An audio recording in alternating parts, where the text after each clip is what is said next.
Assalamualaikum warahmatullahi wabarakatuh. Perkenalkan, nama saya Feris Arkanswanito dari Fakultas FITB dengan NIM 1632419 selaku Ketua Kelompok 7 kelas 15 Kuliah Pancasila. Dengan bangga akan mempresentasikan bersama rekan-rekan saya isi dari proposal kelompok kami yang telah kami rancang selama bulan Agustus ini dengan tema penghijauan dan kelestarian lingkungan tahan KAT. So, enjoy the slideshow. Judul yang kami angkat adalah Hidup Lestari atau hidroponik untuk penghijauan dan pelestarian lingkungan di Desa Hegermana. Berikutnya adalah nama-nama anggota kelompok kami yang sebentar lagi akan ditayangkan video satu persatu. Halo semuanya, perkenalkan nama saya Gilang Sakabumi dari Fakultas FITB dengan NIM 1632435. Di sini memperkenalkan diri, saya Immanuel Relan dari Fakultas Ilmu Teknologi dan Kebumian dengan NIM 1632437. Halo semuanya, perkenalkan nama saya Jeremia Ferdiono HJM dari Fakultas FITB dengan NIM 1632447. Halo semuanya, perkenalkan nama saya Muhammad Iqbal Rasyada dari FITB dengan NIM 163-24397. Baik, itu semua perkenalan singkat dari anggota kelompok kami. Lalu kita akan lanjut ke dalam isi proposal yang akan dimulai dari Iqbal. Kepada Iqbal, dipersilakan. Baik, terima kasih Feris. Saya akan menjelaskan latar belakang masalah yang menjadi alasan kami melaksanakan proyek ini. Berdasarkan informasi dari Pasekdes, kita melihat bahwa kepadatan penduduk di Desa Hegermana terus meningkat dan mengakibatkan berkurangnya lahan untuk bercocok tanam. Sementara itu, setelah melakukan pengamatan, kami mendapati bahwa terdapat lahan kosong yang kurang dimanfaatkan di Desa Hegermana. Lahan-lahan tersebut sebenarnya memiliki potensi yang besar untuk kegiatan produktif dan pelestarian lingkungan, terkhususnya untuk bercocok tanam seperti hidroponik. Jika tidak segera diatasi, lahan kosong ini dapat dimanfaatkan oleh instansi yang tidak bertanggung jawab yang pada akhirnya akan merugikan masyarakat sekitar. Tidak hanya itu, terdapat tantangan besar yang harus kami hadapi. Setelah berbincang dengan warga sekitar, kami mengetahui bahwa minat masyarakat untuk melakukan kegiatan penghijauan atau bercocok tanam, khususnya hidroponik, semakin menurun atau terbilang masih rendah. Untuk mengatasi masalah tersebut secara efektif, kami mengusulkan sebuah solusi inovatif, yaitu dengan memanfaatkan lahan kosong menjadi area budidaya hidroponik di Desa Hegermana. Selanjutnya, berdasarkan latar belakang masalah yang telah dijelaskan, maka dapat disimpulkan beberapa perumusan masalah. Di antaranya, yang pertama, bagaimana cara memanfaatkan lahan kosong di Desa Hegermana secara produktif. Yang kedua, bagaimana cara meningkatkan minat masyarakat terhadap bercocok tanam, khususnya melalui metode hidroponik. Yang ketiga, apa saja dampak dan manfaat dari program ini bagi lingkungan dan masyarakat Desa Hegermana. Yang keempat, bagaimana program ini dapat diimplementasikan terhadap masyarakat Desa Hegermana. Yang kelima, bagaimana cara melibatkan masyarakat lokal dan berkolaborasi dengan pihak terkait dalam mengoptimalkan lahan kosong di Desa Hegermana.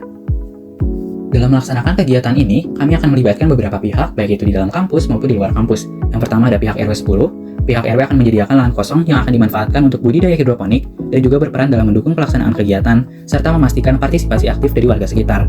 Yang kedua ada pihak Desa Hegermana. Pihak desa akan memfasilitasi program edukasi bagi masyarakat mengenai hidroponik dan pengelolaan budidaya. Pihak desa akan berperan sebagai mediator yang memastikan bahwa program edukasi ini berjalan dengan baik dan menjangkau seluruh warga yang berpartisipasi. Yang ketiga ada pihak Saigarden selaku ahli hidroponik. Setelah kunjungan yang kami laksanakan, kami berencana akan mengundang Pak Dini, salah satu ahli hidroponik di Saigarden, sebagai narasumber utama dalam program ini. Beliau akan memberikan pelatihan dan pendampingan teknis kepada masyarakat, serta memastikan bahwa budidaya hidroponik yang dibuat dapat dikelola dengan baik dan berkelanjutan. Selanjutnya ada warga Desa Hegermana. Warga desa, terkhususnya ibu-ibu rumah tangga yang akan menjadi sasaran utama dari kegiatan ini, memiliki peran yang sangat penting untuk keberhasilan dan keberlanjutan budidaya hidroponik, terutama dalam meningkatkan minat dan keterampilan mereka dalam bercocok tanam. Selain itu, mereka juga berperan dalam memanfaatkan hasil budidaya, baik untuk dikonsumsi pribadi maupun sebagai tambahan penghasilan. Yang kelima ada pemilik lahan, yaitu Pak Wawan Tumanina. Selaku pemilik lahan yang akan digunakan untuk budidaya hidroponik, beliau telah memberikan izin dan dukungan penuh untuk memanfaatkan lahannya dalam program ini, sehingga budidaya hidroponik dapat dilaksanakan dengan baik. Yang keenam, yang terakhir, yaitu Institut Teknologi Bandung. Pihak ITB akan menjadi pelaksana utama dari seluruh rencana kegiatan. Apabila proposal kami diterima dan akan direalisasikan, ITB diharapkan akan bertanggung jawab untuk mendukung kami dalam mengeksekusi seluruh tahapan kegiatan, mulai dari perencanaan, pelaksanaan, hingga evaluasi program. Terdapat beberapa tujuan yang ingin kami capai dari kegiatan proyek ini. Yang pertama, menciptakan lingkungan yang asri dan hijau. Kami bertujuan untuk mengubah lahan kosong yang saat ini tidak terawat menjadi area yang dipenuhi dengan tanaman hijau. Dengan cara ini, kami ingin menciptakan lingkungan yang lebih sejuk, indah, dan nyaman bagi warga sekitar. Yang kedua, meningkatkan kesadaran pelestarian lingkungan. Melalui edukasi dan partisipasi aktif dalam proyek ini, kami akan menumbuhkan rasa tanggung jawab yang lebih besar terhadap alam bagi warga desa. Pengetahuan yang diperoleh dapat memotivasi masyarakat untuk lebih peduli terhadap lingkungan mereka. Yang ketiga, meningkatkan minat dan keterampilan bercocok tanam. Proyek ini juga bertujuan untuk meningkatkan minat masyarakat dalam bercocok tanam dengan memperkenalkan metode hidroponik. Kami akan menyediakan pelatihan mulai dari keterampilan dasar hingga lanjutan dalam hidroponik, sehingga masyarakat tidak hanya tertarik, tetapi juga terampil dalam mengelola budidaya tanaman secara efektif.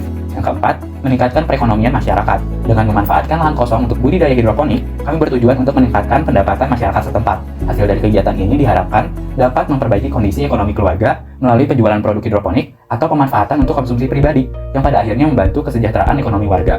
Yang kelima, memanfaatkan lahan tidak terpakai untuk kegiatan positif. Terakhir, kami ingin mengubah lahan yang saat ini tidak produktif menjadi area yang bermanfaat. Dengan adanya kegiatan berkebun yang produktif, warga dapat mengisi waktu luang mereka dengan aktivitas yang bermanfaat. Kami berharap kegiatan ini dapat memberikan manfaat kepada masyarakat dari berbagai aspek. Yang pertama, aspek ekonomi. Dengan memanfaatkan hasil budidaya hidroponik, warga dapat mengurangi pengeluaran mereka untuk membeli sayuran dan bahan pangan lainnya. Ini akan memungkinkan mereka untuk menghemat biaya dapur. Tidak hanya itu, tanaman hidroponik umumnya memiliki kualitas yang lebih baik dengan harga jual yang lebih tinggi di pasaran. Oleh karena itu, penjualan hasil hidroponik ini diharapkan dapat menjadi sumber pendapatan tambahan bagi warga dan membantu meningkatkan perekonomian lokal. Selanjutnya ada aspek sosial. Proyek ini melibatkan kerjasama antara warga dan mahasiswa yang akan mempererat hubungan sosial di lingkungan sekitar. Melalui kolaborasi ini, kita akan menciptakan rasa kebersamaan dan persatuan yang kuat, serta mempraktikkan nilai-nilai gotong royong yang sejalan dengan Pancasila. Lalu ada aspek lingkungan. Dengan memanfaatkan botol plastik bekas sebagai media tanaman hidroponik, proyek ini berkontribusi pada pengurangan limbah plastik. Ini merupakan langkah penting dalam mengurangi pencemaran lingkungan dan mendukung kelestarian alam. Lingkungan yang asli ini diharapkan dapat meningkatkan kualitas hidup masyarakat dan memberikan suasana yang lebih menyegarkan. Lalu ada aspek kesehatan. Tanaman hidroponik yang ditanam tanpa pestisida akan memiliki kandungan nutrisi yang lebih baik dibandingkan tanaman yang menggunakan pestisida. Kandungan nutrisi dan gizi tersebut akan memberikan asupan makanan yang lebih sehat bagi anak-anak. Hal ini akan membantu mencegah masalah kesehatan seperti stunting sehingga mendukung tumbuh kembang anak yang lebih optimal. Yang terakhir ada aspek pendidikan. Diharapkan proyek ini dapat menumbuhkan semangat dan keterampilan baru dalam penghijauan di kalangan masyarakat. Dengan terlibat dalam kegiatan ini, masyarakat akan lebih peduli terhadap lingkungan dan lebih aktif dalam pelestarian alam. Dengan manfaat-manfaat ini, kami yakin proyek Pancasila ini akan membawa perubahan positif yang luas bagi masyarakat desa Hegermana dan lingkungan sekitarnya. Untuk masyarakat sasaran kami, ibu-ibu rumah tangga menjadi sasaran utama kami, karena kami melihat bahwa ibu-ibu rumah tangga memiliki cukup waktu luang yang dapat kita ajak untuk melakukan kegiatan positif. Terkait gambaran umum dan kondisi masyarakat di desa Hegermana, berdasarkan survei dan wawancara dengan Bapak Sekretaris Desa Hegermana, kami menemukan bahwa masyarakat, khususnya ibu-ibu rumah tangga, menghadapi beberapa tantangan utama. Salah satu permasalahan utama tersebut adalah kurangnya minat terhadap kegiatan penghijauan, terutama sistem hidroponik. Banyak dari mereka yang kurang mengetahui tentang sistem hidroponik dan menganggap metode ini rumit, sehingga mereka cenderung menghindari keterlibatan dan lebih memilih solusi yang dianggap instan. Informasi dari Pak Sekdes menunjukkan bahwa partisipasi masyarakat dalam program-program penghijauan yang sudah dilaksanakan sebelumnya di Desa Hegermana sangatlah rendah. Untuk mengatasi masalah tersebut secara efektif, kami mengusulkan pendekatan secara komprehensif yang meliputi edukasi dan pelatihan, serta pemantauan berkala. Bagian berikutnya akan dijelaskan oleh Jeremy. Terima kasih Iqbal. Selanjutnya saya akan menjelaskan tentang metode pelaksanaan kegiatan. Yang pertama yaitu pembuatan sistem wick hidroponik. Sistem wick adalah salah satu metode hidroponik yang paling sederhana dan cocok untuk pemula. Metode ini sangat mudah diterapkan karena tidak memerlukan alat khusus seperti pompa atau listrik. Sistem wick dapat dibuat menggunakan bahan-bahan daur ulang. Berikut langkah-langkah untuk membuat sistem wick. Yang pertama, siapkan botol aqua bekas dengan ukuran 1,5 liter sampai 2 liter. Gunting bagian botol kita harus sepertiga bagian dengan gunting atau menggunakan cutter. Lalu hasil belahan botolnya dilubangi dengan diameter 1 cm seperti gambar pada bagian 4. Lalu lubangi tutup botol, di tengahnya lubangnya lebih besar, dan siapkan sumbu kain flanel dengan lebar 2-3 cm. Lubangi tutup botol dan siapkan sumbu, lalu pasang tutup dan flanel gambar bagian 7. Isi air di botol bawah, lalu isi botol atas dengan media tanam. Untuk media tanam, selanjutnya kita bahas tahapan menanam. Yang pertama, yaitu pemilihan dan penyemaian tanaman. Jenis tanaman yang umumnya digunakan dengan sistem hidroponik adalah tanaman hortikultura. Contoh tanaman tersebut meliputi sayur-sayuran, buah-buahan, bunga, tanaman hias, tanaman obat, dan tanaman untuk taman. Dalam proyek ini, kami memilih menanam sawi hijau dan pakcoy, karena kedua tanaman tersebut memiliki nilai jual dan minat yang tinggi di kalangan masyarakat. Sebelum ditanam dalam sistem hidroponik, benih harus disemai terlebih dahulu. Cara menyemai benih itu sebagai berikut. Yang pertama, potong media tanam atau rock wool menjadi ukuran 2,5 x 2,5 cm.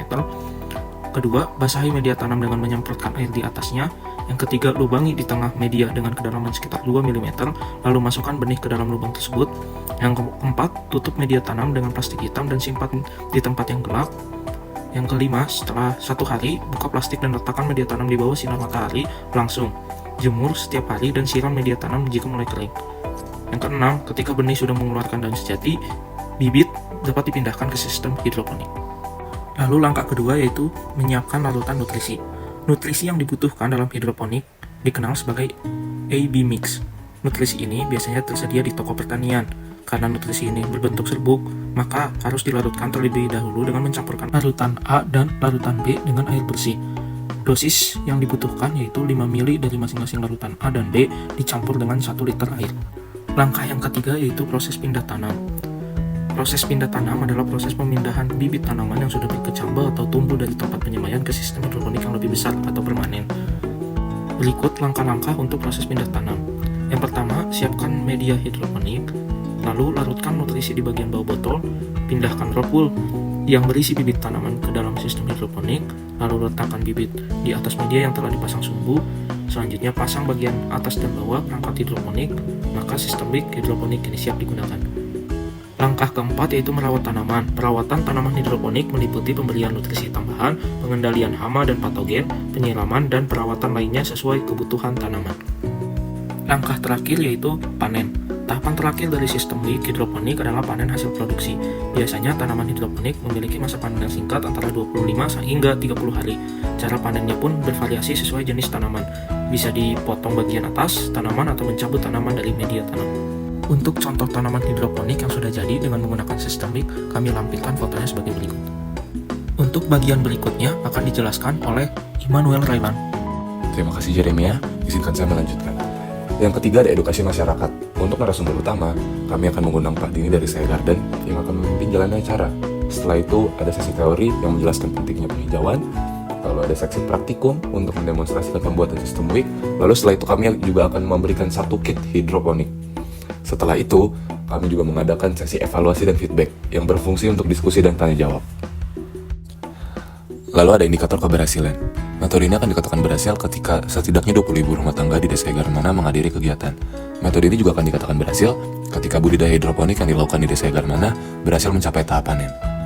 Keberhasilan panen dari lahan ini akan menjadi indikator utama keberhasilan keseluruhan program.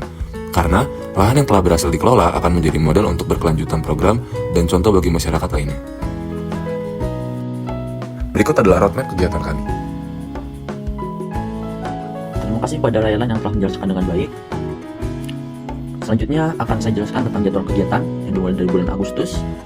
Pada bulan Agustus kami memiliki 2 kegiatan. Yang pertama studi pustaka yang kami lakukan dari tanggal 5 Agustus sampai dengan tanggal 16 Agustus 2024. Yang kedua yaitu kami menghubungi pihak terkait yang kami lakukan dari tanggal 9 sampai dengan tanggal 12 bulan Agustus tahun 2024. Di sini kami menghubungi beberapa pihak Desa Garmana, pihak RW 10 Desa Garmana, pihak pemilik lahan kosong, dan juga pihak Saya Garden. Kemudian lanjut pada bulan September, di sini kami memiliki 5 kegiatan. Yaitu pada tanggal 16 sampai dengan tanggal 17 itu kami rencanakan untuk preparasi alat dan bahan. Kemudian pada tanggal 18, 19, dan 20 itu kami melakukan pembuatan pameran hidroponik. Kemudian pada tanggal 21 itu kami melakukan kegiatan edukasi dan juga pembentukan kelompok pengelola dan pantauan rutin. Kemudian pada tanggal 22 September sampai dengan tanggal 30 itu kami melakukan pemantauan dan evaluasi berkelanjutan, yang dimana ini dilakukan dalam 1 bulan penuh, sehingga itu dimulai dari tanggal 22 sampai dengan 22 Oktober. Jadi dari 22 September sampai dengan 20 Oktober. Dan pada tanggal 22 Oktober kami juga melakukan evaluasi dan penyesuaian pemantauan. Selanjutnya yaitu rancangan anggaran biaya. Di sini kami membagi menjadi 2, yaitu untuk penanaman hidroponik dan juga untuk kegiatan edukasi. Untuk penanaman hidroponik, yang pertama itu ada nutrisi AB mix sebagai nutrisi dari tanaman yang akan kita tanam nanti. Yang kedua adalah rockwool sebagai media tanamnya. Kemudian yang ketiga itu ada botol plastik. Yang keempat ada nampan semai. Yang kelima ada sawi hijau. Yang keenam ada benih pakcoy. Yang ketujuh ada rak tanaman 30 cm. Yang kedelapan ada kit hidroponik. Yang kesembilan kain flanel. Yang ke-10 cat. Yang ke-11 kuas. Dan biaya lain-lain. Kemudian untuk kegiatan edukasi di sini kami membutuhkan untuk konsumsi ya. Kami membutuhkan 30 buah. Kemudian untuk narasumber Saya Garden itu membutuhkan biaya 100.000. Kemudian untuk display tanaman hidroponik, nah kami membutuhkan 3 buah. Untuk bagian selanjutnya akan dijelaskan oleh moderator. Makasih Galang, dan kita sudah mencapai di kesimpulan dari proyek kami. Jadi proyek kami bertujuan untuk mengatasi masalah lahan kosong, minat bercocok tanam, dan rendahnya pelestarian lingkungan. Ibu-ibu rumah tangga akan menjadi sasaran utama, dan Pak Dini, ahli hidroponik Sai Garden, akan menjadi narasumber utama dalam kegiatan edukasinya. Kerjasama antar warga, perangkat desa, dan akademisi mencerminkan semangat Pancasila, sila ketiga, yaitu Persatuan Indonesia. Proyek ini diharapkan tidak hanya berdampak positif bagi ekonomi dan lingkungan, tapi juga memperkuat rasa kebersamaan dan persatuan warga desa Ekermana. Bersama hidroponik, kita tanam benih persatuan, pupuk semangat gotong royong, dan panen kesejahteraan desa Hegermana. Cukup sekian dari kelompok kami, terima kasih telah memerhatikan. Wassalamualaikum warahmatullahi wabarakatuh.